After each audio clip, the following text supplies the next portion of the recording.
सिंदरी से माले विधायक चंद्रदेव महतो, जिन्होंने आज विधानसभा में जो धनबाद में जो कोयला माफिया जिस तरीके से काम कर रहे हैं या आउटसोर्सिंग कंपनी जिस तरीके से एक तरीके का अपना साम्राज्य चला रही है, उस मामले को उठाया और उनको कई विधायकों ने भी साथ दिया जो कोयलांचल से आते हैं, चाहे वो उमाकांत रजक हों या जयराम महतो। उन्होंने भी एक तरीके से इनकी बातों में हामी भरी। तो क्या किस तरीके का आपने एक विधायक के तौर पे किस तरीके का आपने वहाँ देखा कि किस तरीके से आउटसोर्सिंग कंपनियाँ जो अपनी मनमर्जी चलाती है और एक समानांतर सरकार जिसको हम कह सकते हैं वो चला रही है?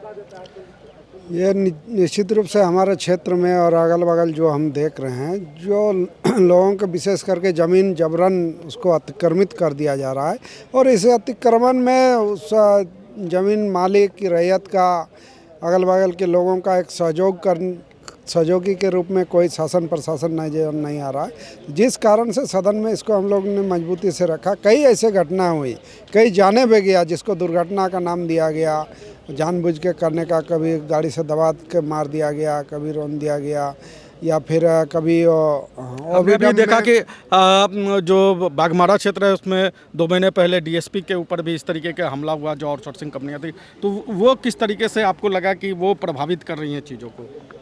ये धीरे धीरे मामले जब बढ़ रहे हैं तब प्रशासन भी इसको गंभीरता से लेने का या संज्ञान में लेने का काम कर रहा है। डीएसपी पर हमला हुआ तब लगा कि ये अति हो रहा है, लेकिन ये सारा चीज़ किसी न किसी रूप से यदि प्रशासन मौन रहती है तो जिसके परिणति के रूप में हम लोग देख रहे हैं, ये घटनाएं धीरे बढ़ती जा रही है। इसको समय रहते हुए अंकुश लगाने की ज़रूरत है। विधानसभा में इसको रखने का काम किए, सदन की ओर से भी एक अच्छा प्रस्ताव आया, कमेटी बना। हमको लगता है कि पहली बार जांच के लिए कमेटी बना इस सष्टम विधानसभा में।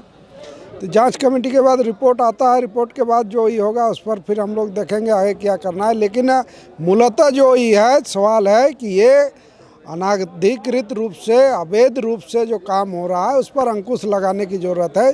सिर्फ कोयले के कारोबार को बढ़ावा देने के लिए मौन रहा, ये कहीं से उचित नहीं है। इसमें राज्य हित का भी घाटा है, जिनका क्षेत्र में काम हो रहा है, जिन का ज़मीन है उन लोगों का भी घाटा है और जो मजदूरी कर रहे हैं उन लोगों का भी घाटा है।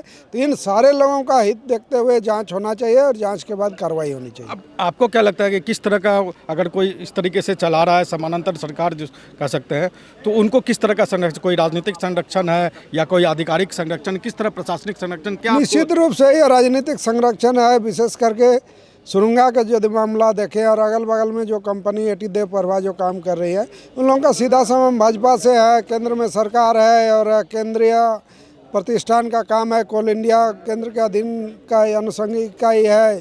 तो उन लोगों का काम में निश्चित रूप से उन लोगों का संरक्षण प्राप्त है। लेकिन स्थानीय स्तर पर भी हम लोग कोशिश हो कि स्थानीय स्तर पर जो प्रशासनिक हो, गलत पर उनको सहयोगी के रूप में या फिर मौन धारण करके नहीं रहने की ज़रूरत है।